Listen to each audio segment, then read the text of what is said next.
नमस्कार दोस्तों, GK with पप्सा YouTube channel पे आपका हार्दिक स्वागत है। दोस्तों, आज हम हमारे इतिहास वाली सीरीज में आगे बढ़ेंगे और हमने अब तक प्रागैतिहासिक काल यानी कि प्राचीन भारत में हमने भारत के इतिहास के प्राचीन कालीन भारत के जो खंड है उसमें से हमने प्रागैतिहासिक काल पढ़ लिया है। और कल सिंधु घाटी की सभ्यता पढ़ी थी, उसके विस्तार तक हम पहुँचे हैं। अब हम उसको आगे कंटिन्यू करेंगे और आज हम पढ़ेंगे कि अभी हमारा टॉपिक चल रहा है सिंधु घाटी की सभ्यता।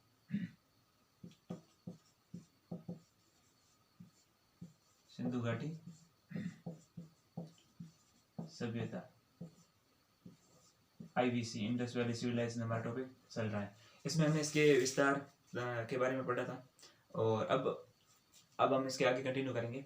अब देखो, किसी भी सभ्यता के जो उसका विकास है वो एकदम से नहीं होता है, धीरे धीरे एक विकास क्रम होता है और उसमें भी बहुत केवल किसी एक जगह या भौगोलिक क्षेत्र का ही उसमें प्रभाव नहीं पड़ता है, योगदान नहीं होता है, बल्कि उसके आसपास के, जैसे मान लीजिए एक नदी घाटी में कोई सभ्यता विकसित हो रही है तो उसका क्योंकि वो एक लंबे पीरियड तक भी काम करती है। जैसे हम सिंधु घाटी सभ्यता की जो ऑथेंटिक जो उसका कार्यकाल माना जाता है वो 2300 से 1700 ईसा पूर्व तक का था। तो लगभग वो जो 500-600 साल का जो पीरियड था उसमें उन्होंने जो सभ्यता विकसित हुई, उन्होंने मतलब अपने जो व्यापारिक संबंध भी बनाए थे, बाहर में वस्तु विनिमय होता था, तो आयात निर्यात भी होता था, इस वजह से लोगों का आना जाना भी होता था।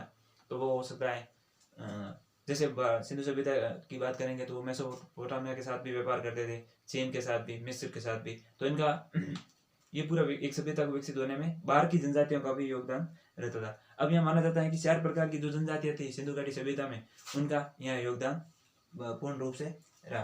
तो हम लिख सकते हैं सिंधु घाटी सभ्यता को सिंधु सभ्यता भी कहते हैं। सिंधु सभ्यता का विकास या निर्माण, विकास या निर्माण 4 जनजातियों से हुआ।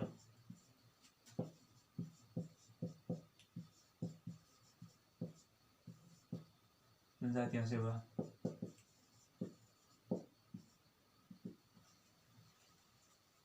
और यह 4 कौन थी? प्रोटो ऑस्ट्रेलियाइट पहली हो जाएगी हमारी प्रोटो ऑस्ट्रेलियाइट, प्रोटो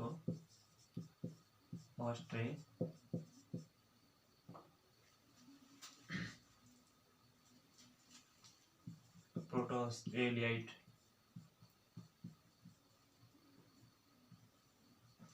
दूसरी हो जाएगी हमारी भूमध्य सागरीय,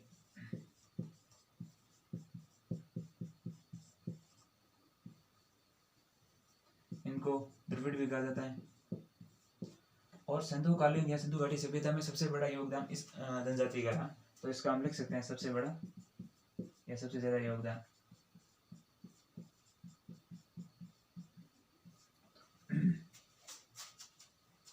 फिर है तीसरी अल्पाइन और चौथी जो है मंगोलियाइट।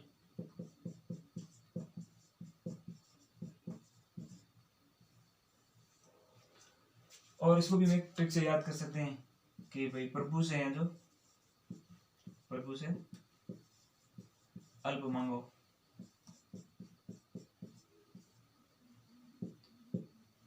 यानी कि ईश्वर से प्रार्थना करते हैं हम किसी भी चीज के लिए या भगवान से प्रार्थना करते हैं तो ये कहना चाहिए कि प्रभु मेरी मेरी लाइफ में या जिंदगी में आने वाली मुश्किलों से लड़ने की मुझे हिम्मत दे दे, या उसे लड़ने की मुझे बुद्धि या चातुर्य, वो कुछ या ज्ञान जो मुझे मैं उससे लड़ सकूं। ऐसा नहीं मेरी लाइफ में कोई प्रॉब्लम ही नहीं हो, बस सब कुछ रेडीमेड बिना बनाया मिले, ऐसा नहीं होता है। लेकिन ऐसा मांगना भी नहीं चाहिए, सब कुछ मांग लेंगे तो मिलता भी नहीं। लेकिन इतना कह सकते हैं कि मालिक, मैं जब अपने लक्ष्य की ओर बढ़ रहा हूँ तो इसमें आने वाली बाधाओं से लड़ने की मुझे हिम्मत देना, उस समय मुझे किस परिस्थितियों से किस प्रकार से सामना करना है उसकी मुझे हिम्मत, ताकत और बुद्धि प्रदान करना है।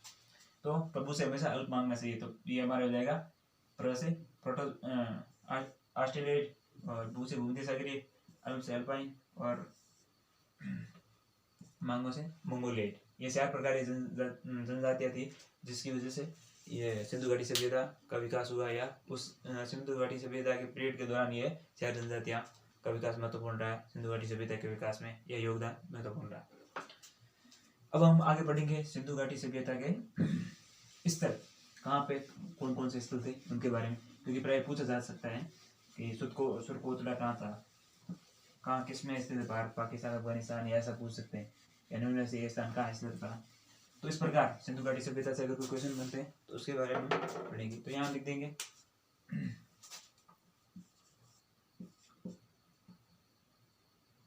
पुरातात्विक स्थल,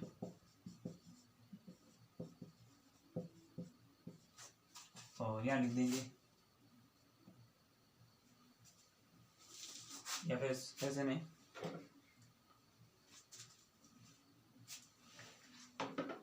या इसके आगे क्षेत्र लिख देंगे कौन कौन से उसमें थे।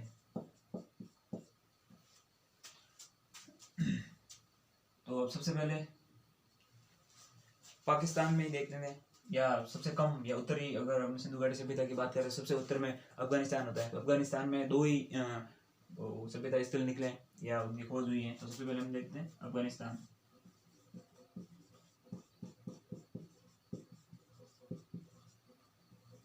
और अफगानिस्तान में 2 क्षेत्र थे, मुंडी गोगर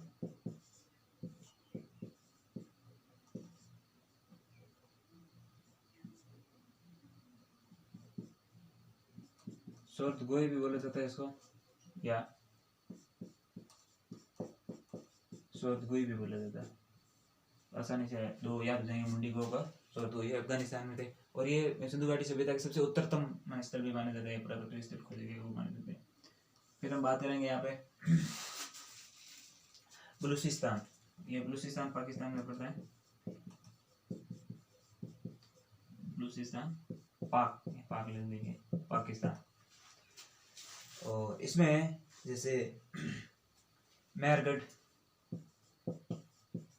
हालांकि ये पूरा नवपाषाण कालिक स्थल भी है, जहाँ सबसे पहले स्थायी बसावट की हमने, या मानव का जो आदि मानव ने सबसे पहले जो बसावट या स्थायी मानव निवास करना शुरू किया था, वो पाकिस्तान के बलूचिस्तान के मेहरगढ़ में, जो लगभग आज से 7,000 ईसा पूर्व होता है। और उसके बाद हो जाएगा हमारे राना गुड़ई,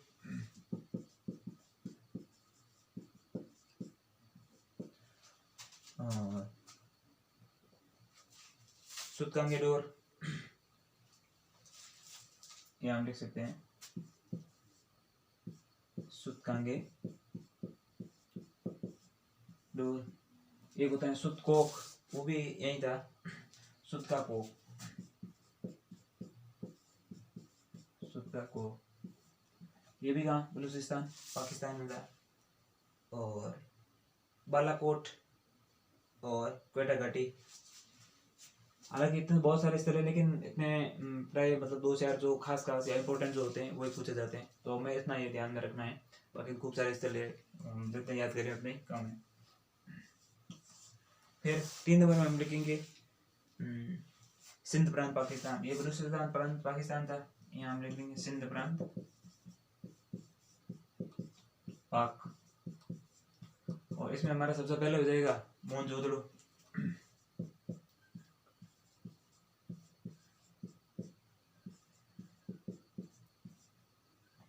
और इसको मोहनजोदारो भी कहते हैं, इसमें एक मूवी भी बनी हुई है, और वो हम देखते हैं तो थोड़ा बहुत सिंधु घाटी सभ्यता के बारे में हम जान सकते हैं, और किस प्रकार वस्तु विनिमय, व्यापार विनिमय होता था, लोगों का जीवन या सामाजिक स्थिति को उसमें थोड़ी बहुत उसकी झलक वहाँ देखने को मिलती है।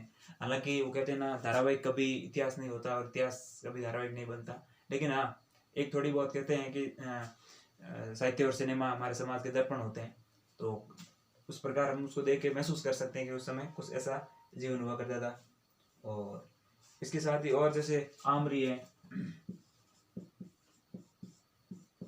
कोट दीजिए, ये कुछ प्रमुख स्थल थे जो सिंध प्रांत में थे। और आगे हम लिख देंगे 4 नंबर पे, अभी पाकिस्तान अफगानिस्तान में 2 ही थे, पाकिस्तान चल रहा है, अब शायद पाकिस्तान पंजाब में, हम लिख देंगे पंजाब प्रांत पाक। और पाकिस्तान के पंजाब में हमारा हो जाएगा हड़प्पा है मुख्य, तो रावी नदी के तट पर जो प्रमुख एक स्थल है। उसके बाद रहमान डेरी जलीलपुर, तो हम इसमें रहमान डेरी एक रख सकते हैं, लेकिन मुख्य है जो हड़प्पा स्थल है। तो ये कुछ सिंधु घाटी सभ्यता के स्थल जो कि पुरातात्विक स्थल जो वहाँ के क्षेत्र विशेष में मौजूद है। अब इससे आगे बढ़ेंगे हम। अब भारत के भी कुछ स्थल होंगे, अफगानिस्तान के हो गए, पाकिस्तान के हो गए, तो अब आएंगे कुछ भारत के भी। तो हमने पाकिस्तान के पंजाब के बारे में पढ़ लिया, पंजाब प्रांत पाकिस्तान, और अब हम पढ़ेंगे भारत के स्थलों के बारे में।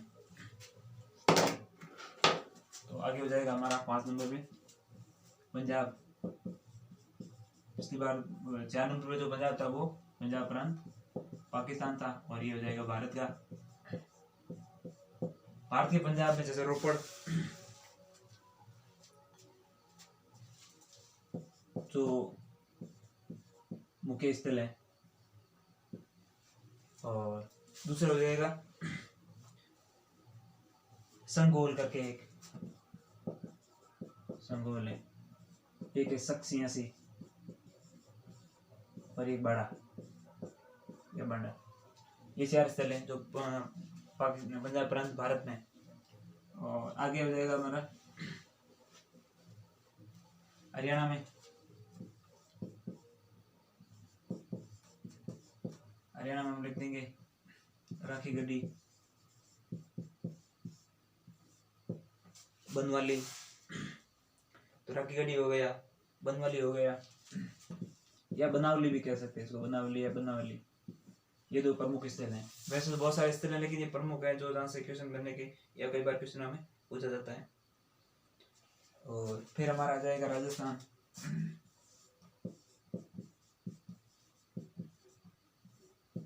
राजस्थान में हो जाएगा कालीबंगा सबसे प्रमुख, हालांकि, और दूसरा बालाथल।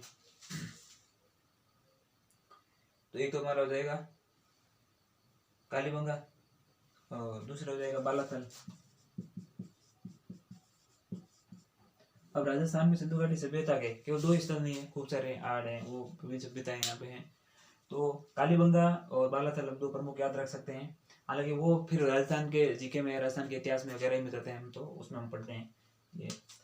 और फिर यहाँ पे आ जाएगा गुजरात। गुजरात में हमारा हो जाएगा लोथल, धोलावीरा, और 1-2 स्थल जो प्रमुख हैं वो हो जाएंगे रंगपुर, रोजदी, रंगपुर। ये रोजदी भी बोलते हैं इसको, रोजडी भी बोलते हैं, तो ये हो सकता है। फिर एक हम लिख सकते हैं उत्तर प्रदेश, यूपी। और उत्तर प्रदेश में हमारा हो जाएगा आलमगीरपुर।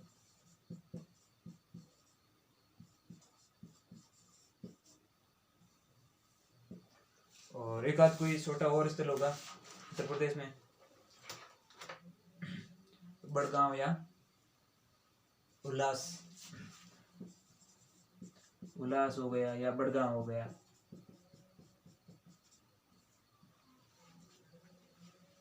और एक और है जम्मू कश्मीर में मांडा, वो शायद लिख देते हैं, यहाँ लिख देते हैं जम्मू कश्मीर में JNK, और यहाँ लिख देंगे मांडा।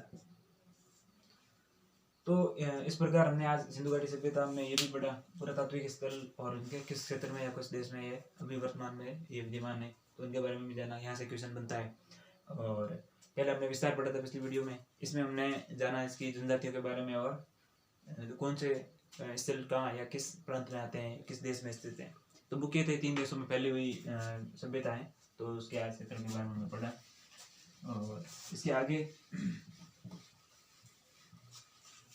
हम और अगर पढ़ना चाहेंगे इस टॉपिक में, तो सिंधु घाटी सभ्यता का थोड़ा इतिहास के बारे में या बात कर लेते हैं कि सिंधु घाटी सभ्यता की खोज।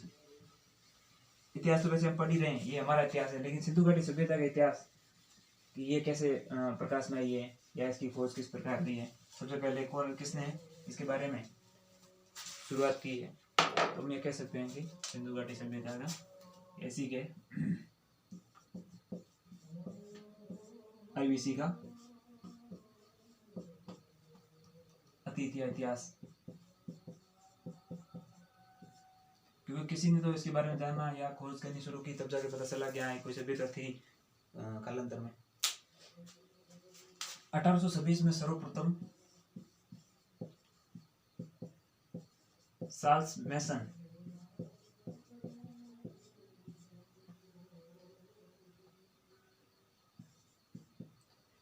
ने किसी, ठीक है, 1826 ईस्वी में चार्ल्स मैसन ने किसी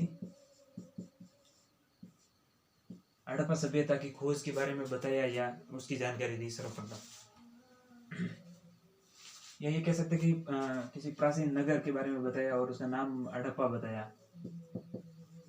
ये हड़प्पा नाम का जो नगर है वो बहुत प्राचीन है। उन्होंने अपने स्तर पे खोज शुरू की या उत्खनन शुरू किया, तो एक इतिहासकार के रूप में उन्होंने भी ये पता लगाया कि हड़प्पा जो है वो सबसे प्राचीनतम एक नगर है।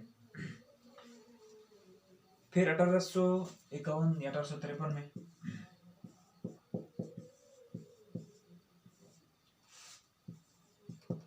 और 1853 ईस्वी में अलेक्जेंडर कनिंघम ने हड़प्पा के टीलों का सर्वेक्षण किया।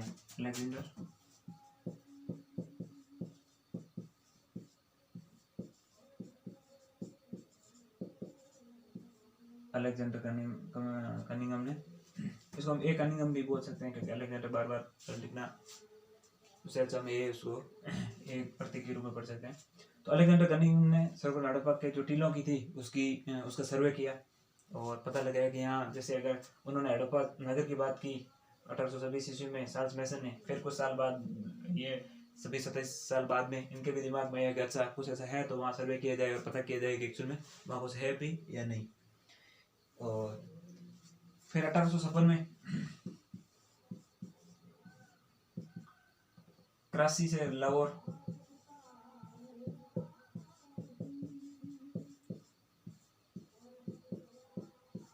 रेल लाइन बिछाई गई। ये बिछाई जाने की प्रक्रिया शुरू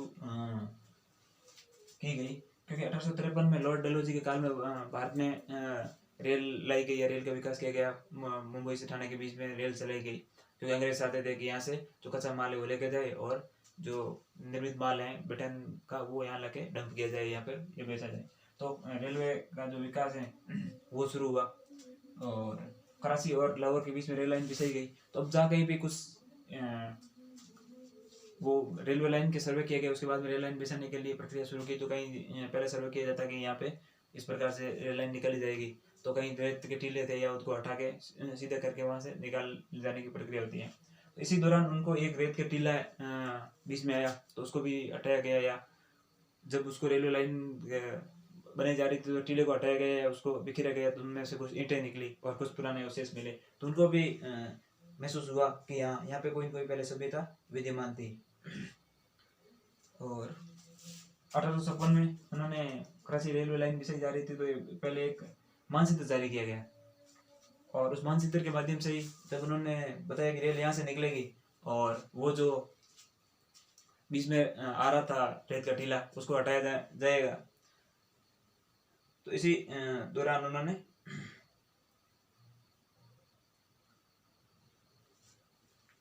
ये महसूस किया कि यहाँ पूर्व में कोई सभ्यता थी क्योंकि उस टीले को हटाया गया तो कुछ ईंटें निकली कुछ वो।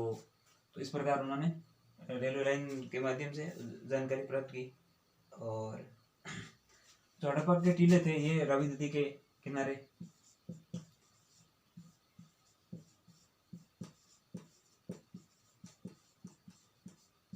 हड़प्पा के टीलों की खोज की गई। तो आज कि इस वीडियो में हमने सिंधु घाटी सभ्यता के जो स्थल थे उनके बारे में जाना और थोड़ा और आगे इसके अतीत के बारे में जानने की कोशिश की और इससे आगे अब कल कंटिन्यू करेंगे। तो निश्चित तौर पर इस वीडियो के माध्यम से आपने सिंधु घाटी सभ्यता के बारे में जानकारी प्राप्त की। और अगर आपको ये वीडियो पसंद आया तो लाइक कीजिए, कमेंट कीजिए, शेयर कीजिए और चैनल को सब्सक्राइब करिए। धन्यवाद।